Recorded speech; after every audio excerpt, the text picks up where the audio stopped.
Thank you, everybody, for attending. And I will be talking about exploring the role of lived experience in healthcare innovation.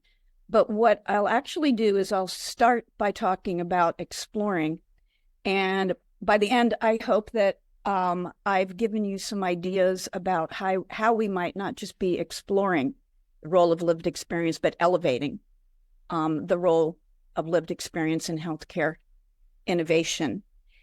I'm going to start with, I haven't done this before, but in thinking about what I was going to present, I started looking back at some models that I've found helpful in exploring experience with experts of the lived experience, and found a very interesting pattern over time. So I want to take you through some of those models over time, not only models, but cartoons, and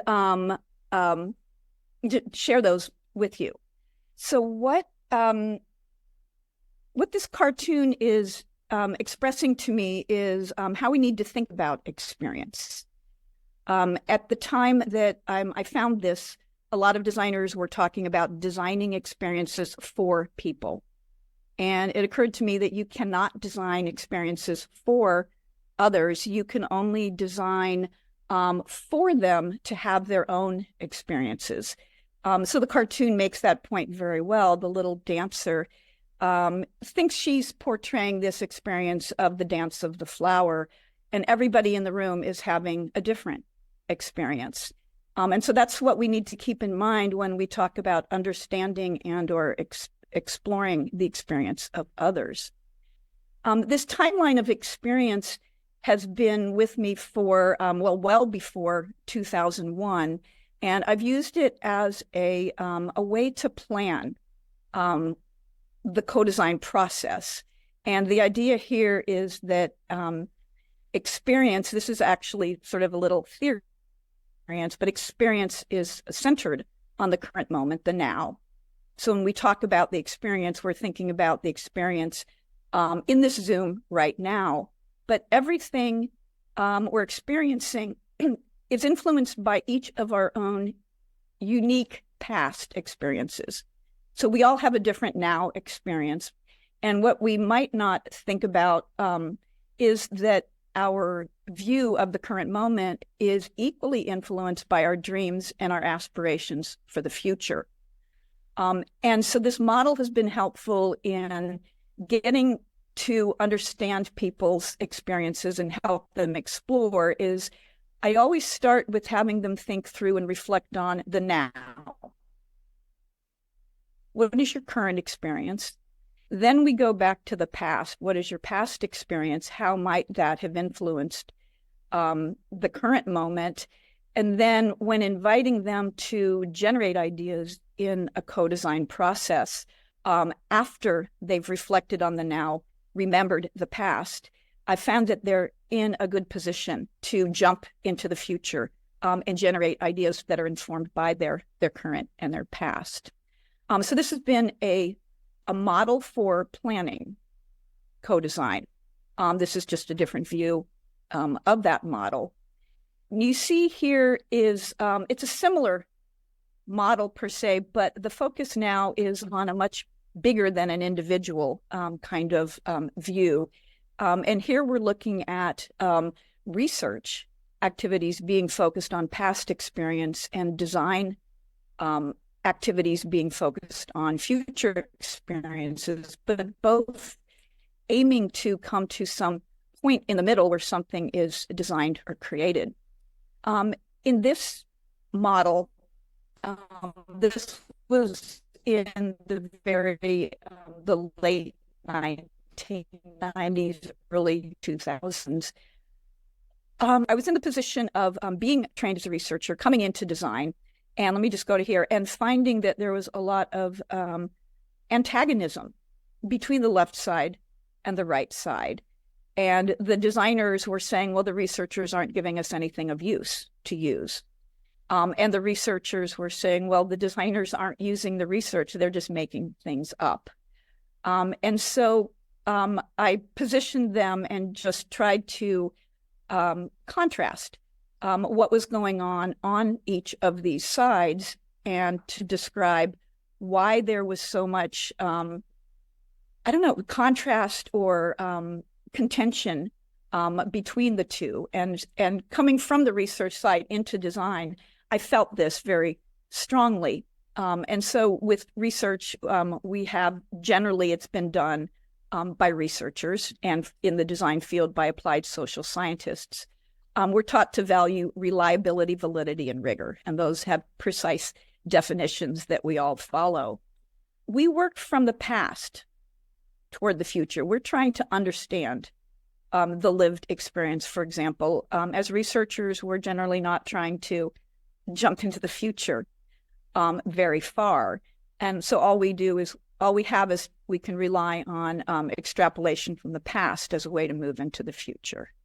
Design, on the other side, is done by the designers. What we value there is are terms like relevance, generativity, and evocativeness, quite different than reliability, validity, and rigor. We work through experimentation. Ambiguity is values, as is surprise. And so in a sense, what we're doing is drawing from the future using imagination as the basis for expression. And so at this stage, this dot in the middle typically was referred to as the gap between research and design. And it was something that we needed to address, but we weren't really sure how to do that. This is just a different version of the same chart, looking at the distinction between the research side offering us information, the design side offering inspiration for that process. So at this point, the place in the middle is the gap or the hole into which on which we argue about which side is the best. Later, this model of how is it that we do design research within the design process. This was in the book that Peter Jan and I wrote, and what we're expressing here is sort of on the left side, we have the research, the scientific side of moving up these levels of knowledge through analysis. And notice here that the place in the middle is bigger. And now we're not calling it the gap, we're calling it a bridge. And we're aiming to bridge from the research on the left side toward the ideas and concepts and dreams from design on the right side. I presented this many years ago in Denmark, and the first comment I got was, well, why aren't there any arrows going from the design side to the research side? And they were absolutely correct. The design side should have just as much influence or should inform and inspire the research side as this chart shows. And so now I just have a few examples of the work that was going on in healthcare at this time. Earlier in my career, I didn't work on many healthcare related projects because I believe healthcare wasn't particularly interested in bringing the experts of the lived experience into the process. And so here is a collage made by a former hospital patient expressing their dreams for the future healthcare experience as a patient. Here we have former heart patients given the opportunity to imagine and create sort of a floor plan of the ideal patient room for someone recovering from heart surgery. So a lot of experimentation was going on at this time with hospital design because I had joined an architecture firm for 5 years. And so there we had the opportunity to bring patients as well as nurses and other healthcare professionals into the co-design process. Here we have nurses working in a session in the break room during lunch. Again, here a different project where the nurses have come together and been invited to think through the entire unit of their in their hospital. So it isn't a floor per se, it's a unit with a number of beds in it. You see that the toolkit is not an architectural layout of rooms within the unit, but deliberately choosing these sorts of shapes because we wanted the nurses in this case to think through the flow of information, the flow of trash, the flow of patients and visitors, and so forth. And you see a lot of rich annotation here from the nurses who readily took to this task and imagined all kinds of ideal attributes for the hospital room that didn't currently exist. A different project, a different hospital, but here we see nurses coming together with a very small scale, three-dimensional toolkit. This one is focused on the room. So they're limited to the size of the room, but the walls are plexiglass so they can see through them. You see behind the nurses, they have hundreds of items that they can use to build the patient room. And so you see here what those three nurses generated collectively, keeping in mind these nurses had never met each other. They worked in different parts of the hospital, yet within a matter of, I timed it 12 minutes, they made this ideal patient room from the toolkit of parts. Some of the pieces are very literal, some are quite abstract. You might notice, if you can tell, that they cheated and went outside of the walls that were given and added a bathroom outside of the designated space, telling us that obviously there's not enough room in your plan for both a bathroom and a couch for the visitor, so to speak. So those are just some of the ways in the early 2000s, working in an architectural firm, that we were able to bring in the voices, the ideas and dreams of primarily patients, family members, and nurses, but usually not more than that. This group of nurses said that their nurse station needed a lot more creativity than the patient room, and so they were able to use the same activity and create their own workstation. And notice how they labeled everything to make sure that we didn't miss any of the ideas that they had. So coming back now to the ongoing theme of this past, present, and future model, here we see that the space in the middle is much bigger. And I'm referring to it in this paper as sort of the space of design wisdom.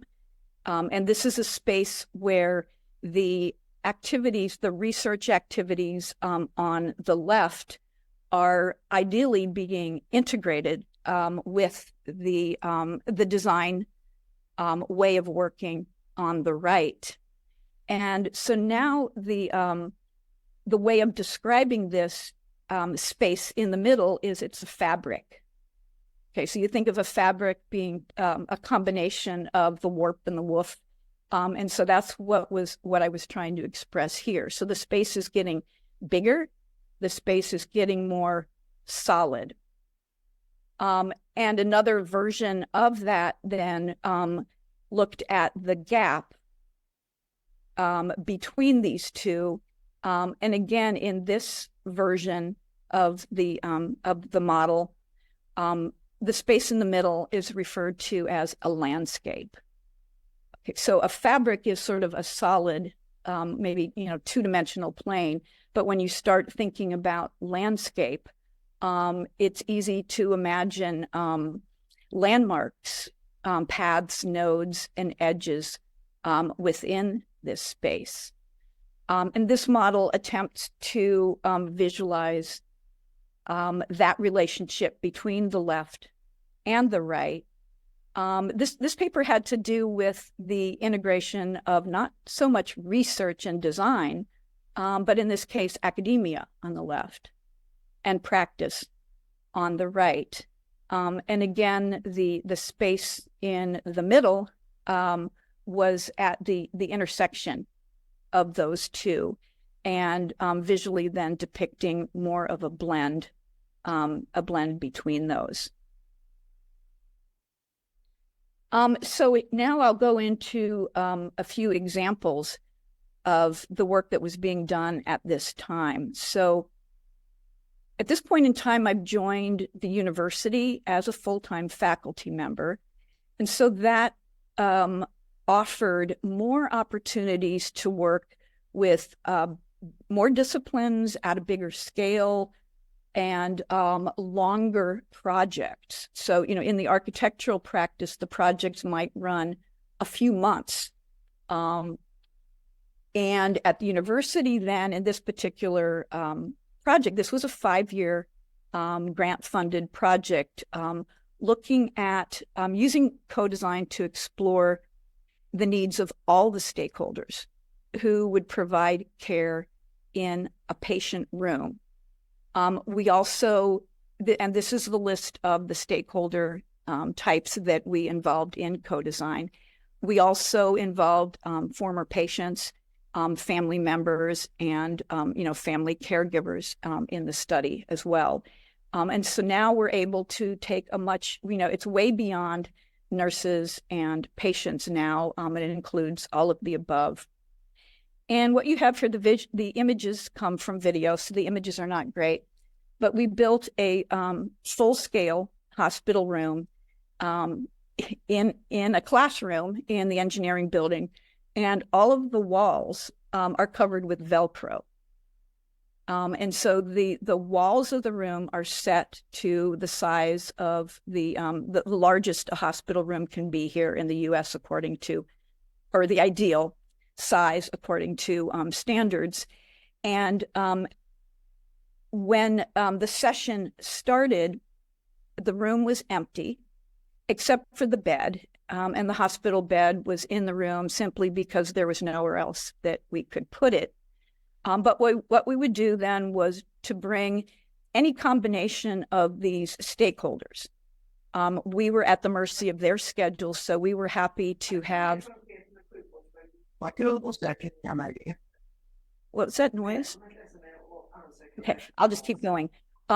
It might be some random combination of these stakeholders in the room, and they were given the opportunity then to completely figure out where everything in the room would go. You'll see that the toilet is on wheels. The walls for the bathroom can be moved. So everything could be reconfigured except the size of the room, the wall that the door was on, and the wall that the window was on. And so here you see after the session, you see the placement of, the bed, the TV, the closet, the clock, the bathroom, and all sorts of things. So we would bring them in. They would figure out where everything went in the room. Everything down to the location of the USB ports was up to them. When they completed the room, they would present the room to us, and we would record their presentation. And then after the presentation, here you see a different view of the room. One of the researchers would climb into the bed and act like a patient and start complaining about where things were located. And then the team would be given an opportunity to revise the room accordingly. We brought patients we identified like 8 prototypical room layouts and brought patients and family members into the full-scale rooms to critique and revise from their point of view as well. So this was a massive study that ended in a number of publications providing, say, guidelines for designing hospital rooms using the perspectives of all the people, all the stakeholders in those rooms. Many publications came out of this work. One was just focused on the needs of the patient. And this is a summary of what patients need in the patient room. So at the university, then we're able to work large projects, big scale, full scale. One other project that I wanted to show was a graduate student team was exploring doing co-design in VR. And the idea here was to to set up the VR and then meet with former intensive care unit patients, family, and nurses at the hospital so they could go into VR and let me just move ahead. Whoops. Oh, I'm sorry. Okay, let's just watch this video. This is showing the toolkit room where they could choose anything they wanted. And then this was the bare ICU room that they would come into. And they were given the capability then of doing whatever they wanted to the room to make it a better patient or family experience in the ICU room. So what happened is the day before we were to go to the hospital to let our co-design participants engage in VR, we had the COVID lockdown. And so we were not able to go to the hospital. And so the two figures in this video are two of the graduate students then went into VR from their homes and hooked up with the participants over Zoom. And so we have the former intensive care unit patient watching this over Zoom, telling the students what to put where. So the students created a toolkit room, and let me try to go. I don't know if this will go back or not. Okay. This is the toolkit room. And so we have windows that can be resized, scenes, we have colors, we have all kinds of everything we could think of that they might want to put in the room, sounds, lights, and so forth. So the students would start in the toolkit room pointing out, well, these are the things you can do to your room. And then they went into the room and the participants then directed the effort. So the students could extrude objects in real time if they wanted something that wasn't currently in the room. And so I'm trying to, there we go. Okay. And so here you can see the before room and one of the after rooms. The sessions were very quick, amazingly quick. In maybe 10 minutes to 15 minutes, the room on the left was transformed into the room on the right, with everything being, they could paint the walls in one movement. They could enlarge the window and open it and so forth. And I think here we have just some of the rooms that were created by patients, family members, or nurses. And you can see quite very, very exciting to be doing co-design in VR in this way, even with the participant then kind of directing the students to do all of the changing. Again, once we got the, after COVID, then we were able to let the former ICU patients and nurses and doctors go into VR on their own. But a very powerful tool, which kind of gives indications of where co-design could be going in the future. I'm doing a time check. Over the last 5 years or so, I was also involved with a group of people in Norway, for the most part, 16 project partners. I was the only one not from Norway in this cluster for co-creative service design. And so what we were doing is bringing together researchers, healthcare people, university people, patient organizations, design companies, and healthcare entrepreneurs, bringing together all these people to explore service innovation in healthcare. Now, being that it was centered in Norway, it was obviously co-design focused. And the website then is down at the bottom, ccsdi.no. And again, this happened, and then COVID kind of got in the way, but we used COVID as an opportunity then to draft some papers and to read on. So one of the big questions that that our team thought about was, how do we know what are the best tools and methods for co-design in health? Have there been evaluations of what's working and not working? And so a small of publications at that time during COVID, and we asked that question, what is going on in evaluating co-design processes for healthcare innovation? We decided to look only at the academic peer-reviewed literature because the aim was to write a paper for a peer-reviewed journal. So we weren't looking at sort of what was going on, globally on the internet and companies and so forth, just looking at the peer-reviewed journals. And we sort of aimed at three major stakeholder groups. So within each of these groups, there's a lot of various stakeholders, but we were looking at researchers and innovators. Okay, what were they doing in terms of this literature? What was their role? Healthcare practitioners, what was their role? And patients and family, what was their role in what was going on in the literature that existed at that time? And so these are just definitions here of the kind of expertise that we attribute to each of these major stakeholder groups. So here that they have the research expertise.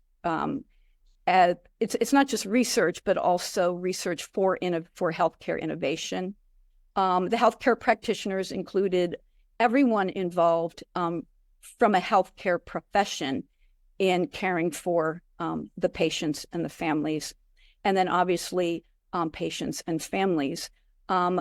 We are looking at each of these as a different kind of experience or expertise.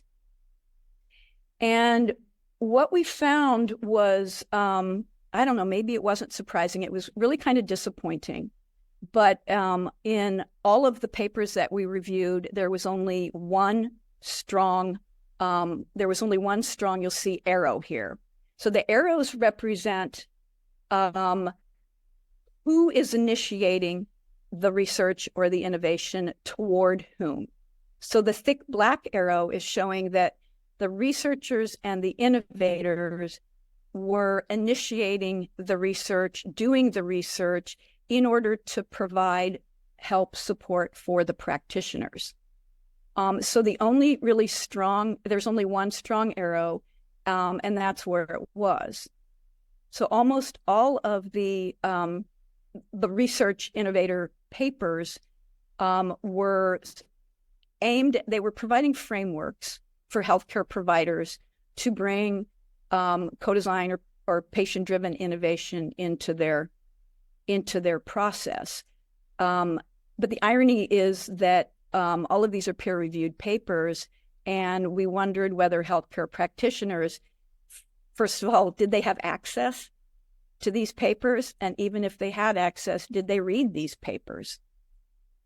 We also ran into an article by Tricia Greenlaw in the UK, looking at all of the frameworks that are being published in the literature on this topic. And basically, in a nutshell, her finding was everybody's making frameworks, but nobody's using anybody else's frameworks.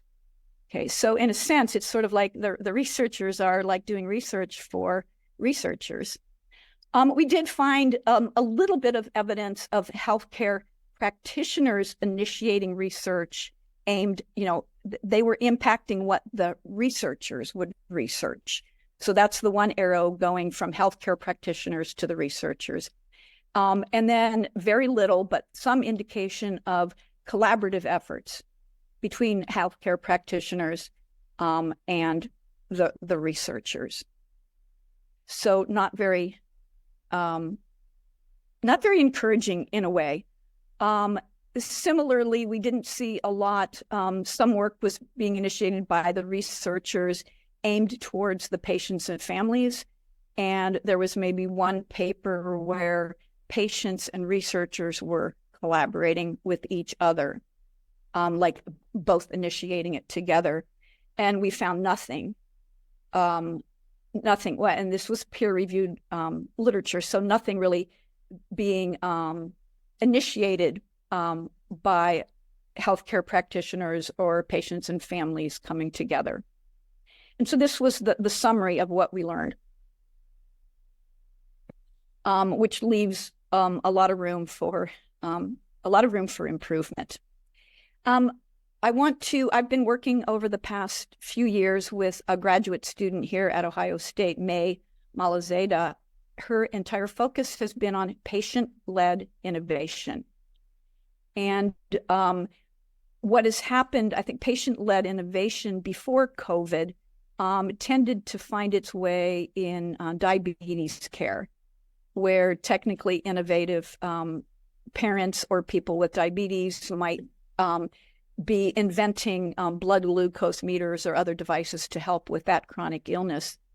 And what we've observed that with long COVID, there's been a lot going on in terms of patient-led innovation, where the patients are the ones initiating what is happening, or trying to bring innovation to this field. And I'm just going to share a couple of broad observations, and then we're going to go to a Miro board so that we can capture what about some of these observations. And one thing that we've noticed is that the innovation in this area, it seems to always be the result of a person with multiple perspectives driving the effort. So this would be a researcher who's a patient. So a number of the long COVID initiatives are healthcare professionals with long COVID, for example. Or they could be healthcare practitioners doing research or driving research from their point of view. And we see that a lot here at the university. But other efforts then are coming from healthcare practitioners who are patients or have family members who are patients. So we were just struck by this multiple perspective sort of view as being the way into what needs to be done to get all of these stakeholders playing together.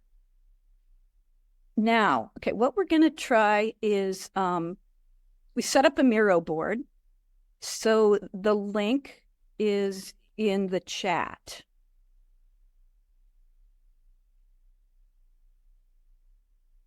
And what can somebody give me is, do we see the three stakeholder groups with lines? Okay, good, thank you.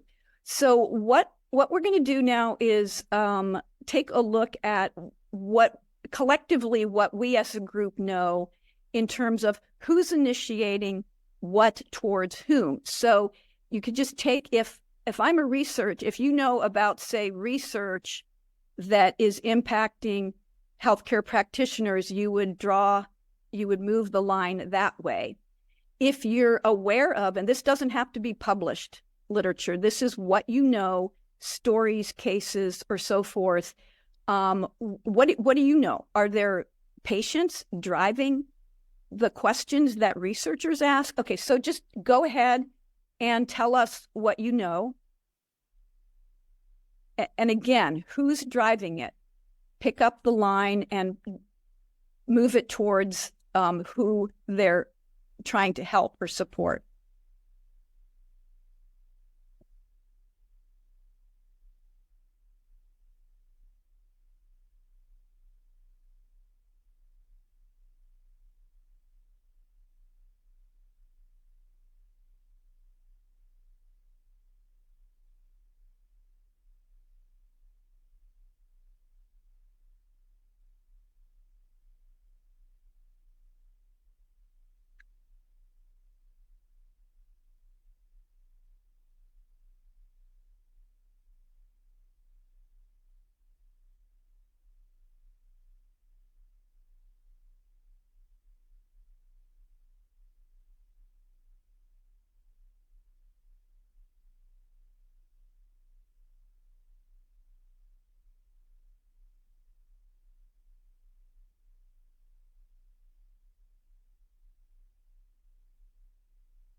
Already the picture is looking a lot more positive than the picture I showed from the literature.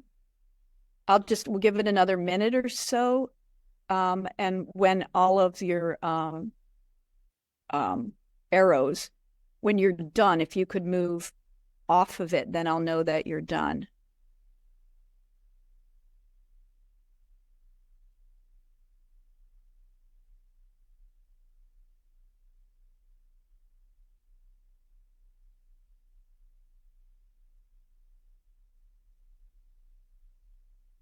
Okay. Thank you. I think we are not going to initiate a conversation here. But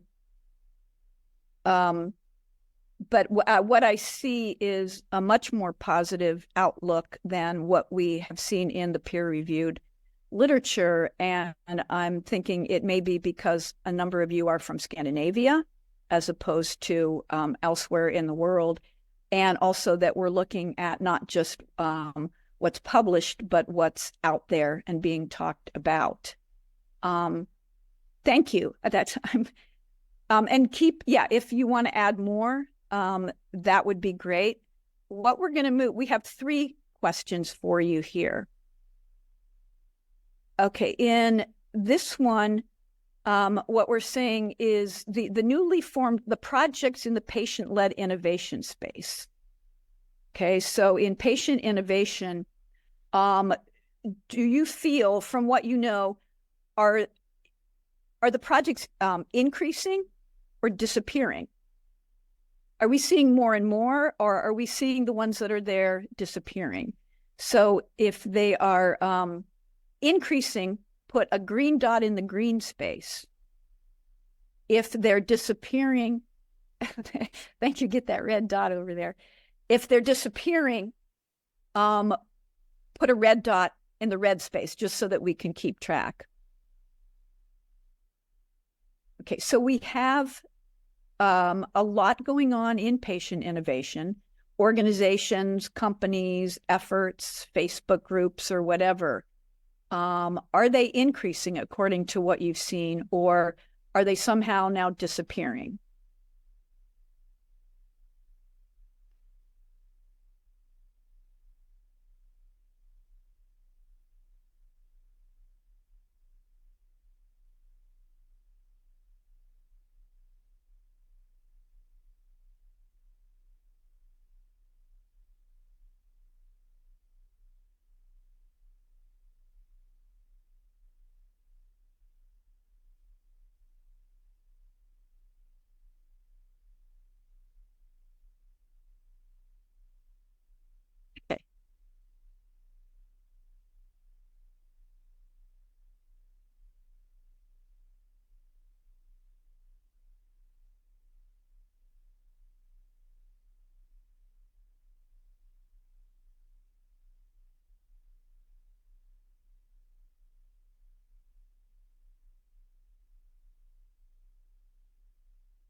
Okay. It, I think there's been enough time for people to put their dots. Again, the Miro board is up if you want to add to it later. We would appreciate that as well. It appears that there are more red dots here than green dots. And that exactly matches what May has been observing, is that there's been a lot of initiatives, a lot of things forming, and then she'll go back a few months later and they're gone. So there have been a lot of initiatives that emerge and then quickly die out or maybe transform into something else. And we don't know why, but it's just been an interesting phenomena. And it appears from these dots that it may be, it seems to be somewhat confirmed. Not a lot of dots, but thank you for that. And then our third activity here was just looking at, in terms of the innovation in this space, is it male-driven, female-driven, or both together?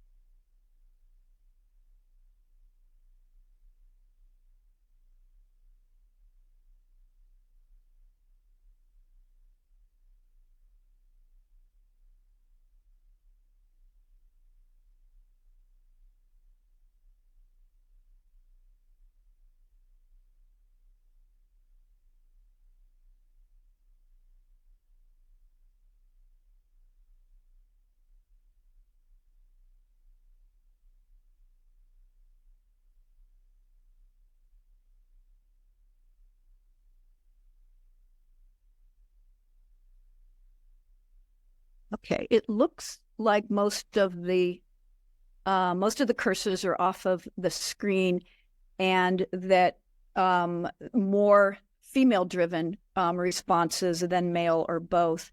And this is exactly what May has been observing in her tracking of what's going on as well. So it's interesting to us that the initiatives, and particularly, as I mentioned earlier, females who have multiple perspectives, a doctor who is a patient or whose child is a patient, and so forth.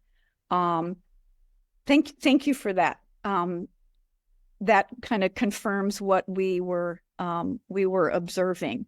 Now I'm going to try to get back to the presentation. How do I? Okay, there. And so my proposal then for elevating the role of lived experience is to look at the role of co-design as the connector, as the new space, the landscape or the fabric that we need to be working in and on in order to connect the researchers, innovators, patients, families, healthcare practitioners, and that we're positioning all three of these stakeholder groups as experts of a different type of experience. And so the patients and families have the lived experience of having the illness or the chronic disease. The healthcare practitioners have a different kind of lived experience. But the diagram ideally is showing that that they're all at the same level, and that they're all needed in order to make progress and to play in the new space, in the middle.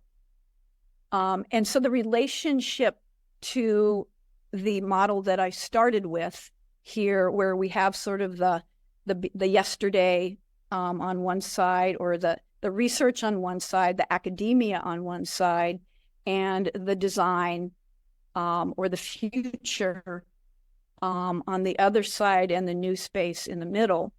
What we're wanting to see is that we think about that new space, the landscape between. Think of the healthcare new space between, and how do we identify the landmarks, the nodes, the edges, the paths, and the districts of that new space. Maybe if we start visualizing and building what's going on in that new space as though it were a landscape, we can all, you know what I mean, connect and communicate what's going on there. And so in the last few slides, I want to try to paint a picture of what might be happening in that new space. And I want to first talk about this notion that I've called collective dreaming. And this is I'll build up this model, which is what's happening, or what's been happening in design, is all kinds of new design fields or approaches have been proliferating, particularly over the last, say, 10 years. And what I'm doing here is showing with the sort of the old map that I used to use for describing what's going on in design research, is to show that there's it's ever expanding in terms of new ways of thinking about design, and that there seem to be three slices, three sort of aims toward which these new approaches are tending.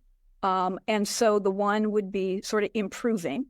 And I think that in healthcare design and innovation, most of our efforts as designers or co-designers aim more towards sort of improving the current situation.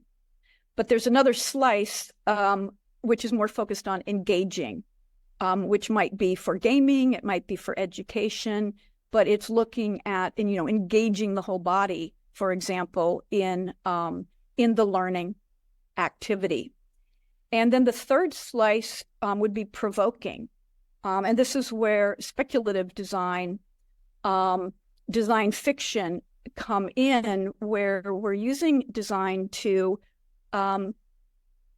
make people think, to show them things that make them reflect on how they're using technology, or maybe make them angry about how technological products have been given to us. So I think that design is expanding across all of these slices. And as you go farther and farther out towards the blue, new and emerging technologies coming in and really changing what's going on. So beyond, VR and XR and AR, AI absolutely is going to be and is already changing things out on the edges. So think of it as sort of emanating from the center and moving out towards the blue, the blue edge. And I'll refer to that as sort of the space of collective dreaming, and try to describe what I mean by that in these word slides. And so I see that the collective dreaming space, it is this new space, the new space that we've been talking about the whole time, but it's transdisciplinary, where the disciplines sort of drop to the side and the challenge rises to the middle. So it's a transdisciplinary co-design space, and it's a place where people, all kinds of people, patients, families, nurses, doctors, people can tell future stories collaboratively, where they can visualize future environments collectively, and where they can enact future scenarios together with others. So that we could actually, they could like in the ICU room built in VR, they could make these spaces and pretend to be in them. And so this new place is a place where we can find new ways give shape to the future. So the consequences of our decisions and actions can be explored in advance. We now have the means to embody these immersive environments in real spaces, virtual spaces, and hybrid virtual real spaces. So it's only a matter of time before we invite everyday people, all these stakeholders, into the collective creation of future scenarios, environments, and systems. One big question is, are we willing to do this? Are we willing to respect the expertise of those people with lived experience, who don't necessarily have research or innovation type of experience? So, are we ready to embrace the mindset that is needed to facilitate and support collective dreaming of all of these stakeholders on equal ground? And so here, again, we're back to the timeline of experience with the past, present, and future. And in healthcare, pretty much, everything needs to be evidence-based. And I certainly understand why that's important, and it will always remain important. But we need also to counterbalance that with this exploratory design research, with this collective dreaming that's coming from the future, so that we can then play in this new space where they connect.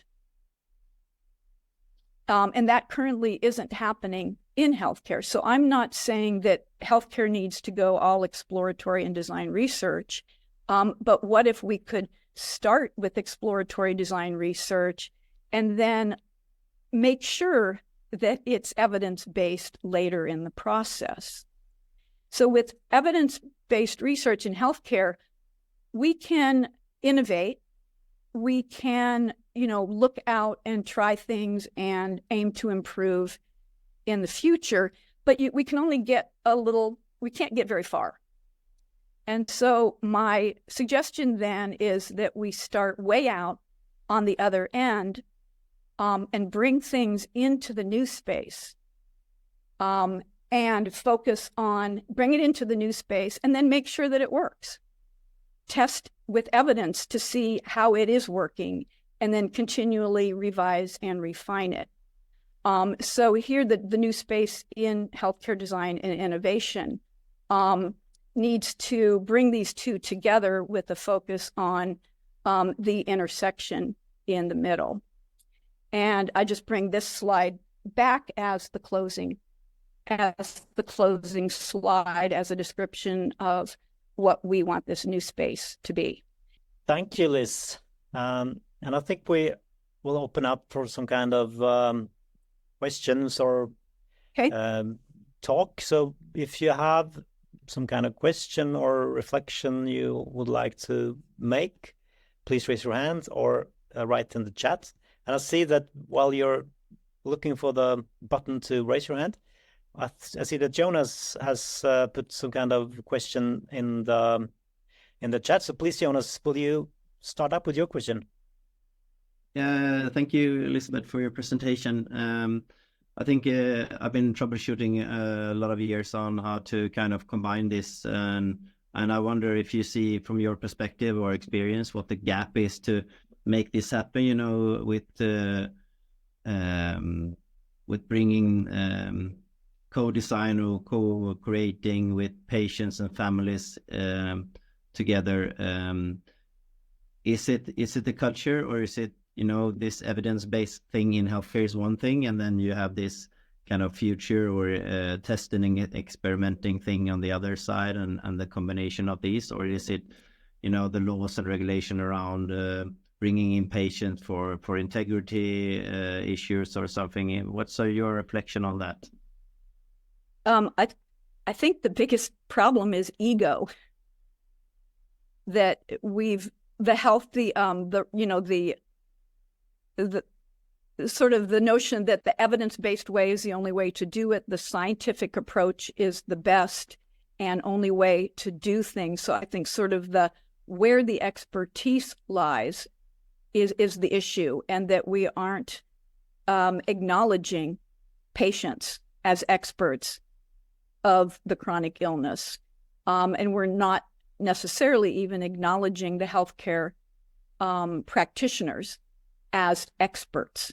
So the expertise tends to be sort of driven from the top down without sort of allowing the other roles to play at an equal level. And then obviously there's big challenges in access to bring patients in. We've only really been able to involve them after their hospital experience for the most part. It's difficult to do research with patients while they're in the hospital. Working in the ICU, we had access to patients who survived the intensive care unit, which was a very small sample.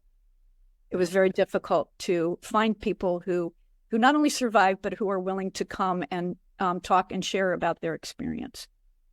So I think the ego of the people initiating all of this research and innovation is a major problem. Thank you. I see that we have Oscar has written some kind of question or comment in the chat. Would you please, Oscar, you can probably tell it yourself so we get it a little bit more accurate. Yes, thank you for an excellent presentation, Elizabeth. And I wonder if you can elaborate on the difference between co-creation in research, in academia, and in this in-between space, and also co-creation in design or practice. Differentiate. I would say there's different challenges and constraints that impact. I don't think that fundamentally it's different in approach, but within academia, there's a lot more hurdles to cross in order to do this kind of research. Talking about the institutional review board and having to, all the consent and the permission and having to predict exactly what you're going to do before you do it. I find it quite a challenge to be doing this kind of work in academia. In practice, it's different. We have more freedom, and we're allowed to play by our own ethical rules in that way. So I think I think we can make more progress in practice because we don't have our hands tied behind our back at all times. But in practice, we tend to do things and then run to the next thing, and we don't reflect and write and talk about what we've done or what we've learned. We don't share in practice very well. And so if you're trying to build the landscape in the middle, the academics are good at sharing what they've done, publishing, even though it might not be in journals that everyone has access to. But the practitioners have the freedom and they go and do it, but they don't bring it back necessarily or share it, or they're competing with each other. And so it doesn't, there's no collectivity there. Yes, thank you. And when it comes to the patient, or if it is a professional that is involved in this co-creation process, what are the differences from their perspective concerning what they can expect from being engaged in a co-creation process? I don't know. What are the differences? I don't know. I think even as a practitioner, I would treat my patients, you know what I mean? I don't know that there would be a big difference in how I relate to my patients. I think there's a big difference in how I recruit them, and you know what I mean? How I get them, how I find them, how I consent them, and so forth. Yes. But I mean, as you divide the difference between the past and the future, the outcome is different if you're engaged in research or practice. Right. And that is important to know if you are a patient or... Oh, okay. So what the patient will get from participating, for example? Yes. Yeah, that's a very good point. Yeah,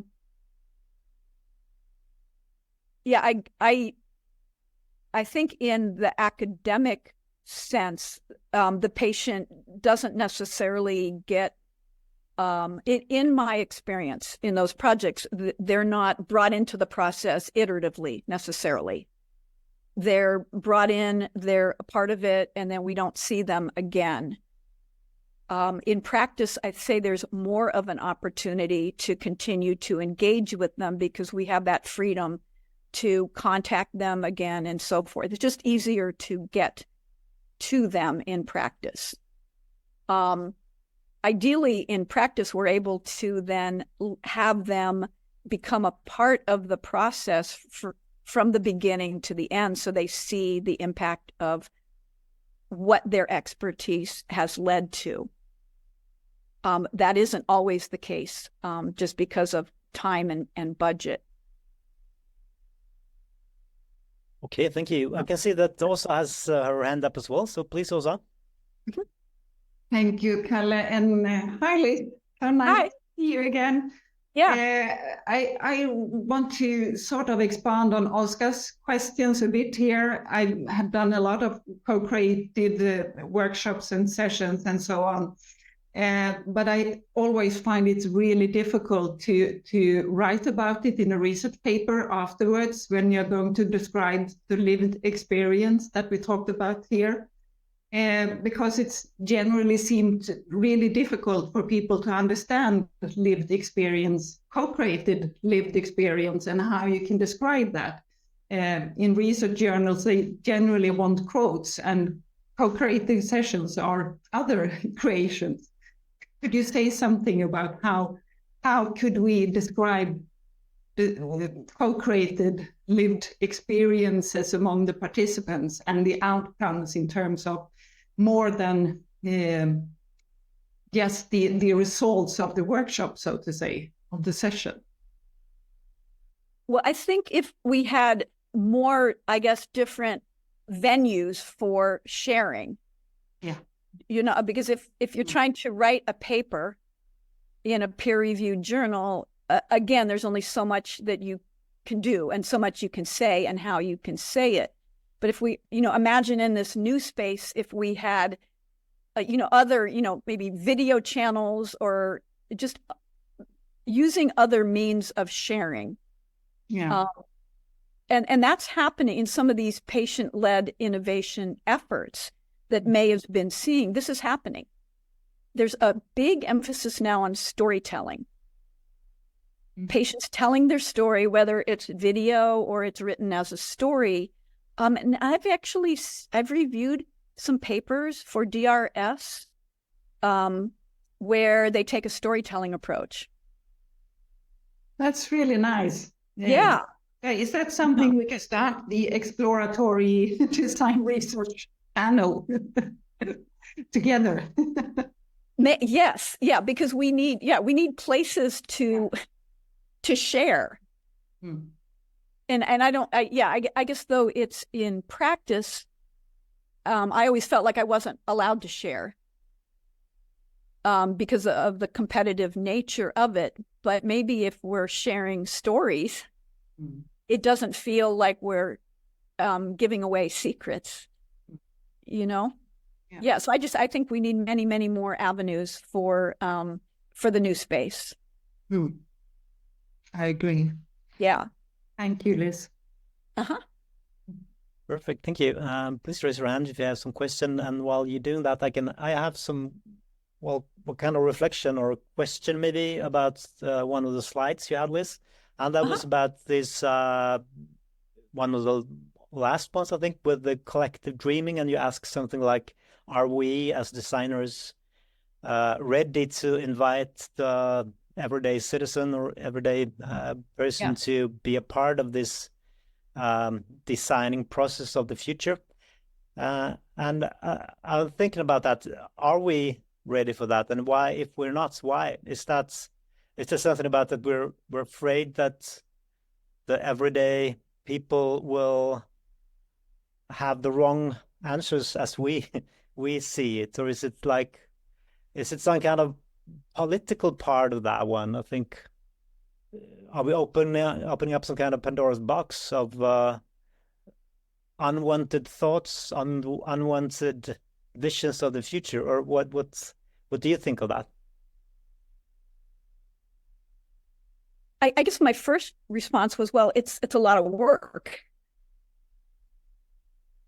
It's a lot of work to, bring these people together and work with them. So a lot of effort needs to be taken. But yeah, maybe, some of the stories are hard to hear. And so there is sort of there may be a reluctance then to, but I think it just, the right kind of people will, and maybe that's not the kind of research everyone wants to do, but I would bet there's a lot of people on this call today that would love to be eliciting and hearing the stories of the people. Okay, but so it's more the efforts of the to involve them, and it's not that we as designers maybe are not ready to get the wrong ideas of how the future we should look like. But it's they're not wrong ideas. They're just they're their ideas. And I'm speaking for myself. I very much enjoy the storytelling and the ideas of all the people. But it's a lot of, if your data is storytelling from many people, like, okay, how do you analyze that? Yeah. How do you pull it together? It's a lot of work, but it's very it's fun. Well, thank you. I see that Semra, you have your hand raised, please. Yeah, thank you, Liz, for a very, very inspiring presentation. I was thinking about this, one of the last slides you showed about exploratory design research to like that the way might be starting from there and going back to evidence-based and taking it to today. And I find it really interesting. I was thinking, do you, and you also mentioned about speculative design. Would that be something like to use there and use speculative design to start like really further in the future and then try to go back to evidence-based? I'm just trying to relate to my own research that I'm in the beginning, and I'm finding this interesting, like, should I do something like that? That's exactly what I'm thinking about. Yeah. But like speculative design enabled by AI in VR. Ooh. Uh-huh. Right. Where, and then like with the VR, where the people can then make their environments or spaces or set things up to experience them in VR. Mm. And then with AI, it's easier for them to generate videos and images these days. And so, very speculative, right? Yeah. I mean, especially in my field, it's about pelvic floor injuries, a taboo area, and that might be an interesting to consider using these tools, because maybe it will make this process easier to open up and for people to open up. Yeah. Yeah. And tell their stories. Yeah. Yes. Cool. Thank you. Uh-huh. Well, and I saw Ashley. Hi, Ashley. What did Ashley? What? Tell us what you're doing. Yeah, I'm gonna keep my camera off. I'm gonna keep my camera off, but right now I'm working with we won a pitch competition in Columbus, Ohio, called Give Back Hack, and the group was a postpartum resource group, but what we're trying to do now is have focus groups with different community stakeholders to get what their experience is in their postpartum journey, different supporters, and really delve further into what storytelling can do to better build their community. So we just had our first session yesterday, but it's really interesting to see what people have to say about that. And when you give them that power to create what they want to see, the new insights that can be, you know, brought to you are just really interesting. So we're in that process now, but I really obviously agree with your mindset and agreeing with your research, and great job. I miss you. Good to see you. Ashley's a former student. Yeah, so the storytelling aspect is starting to happen.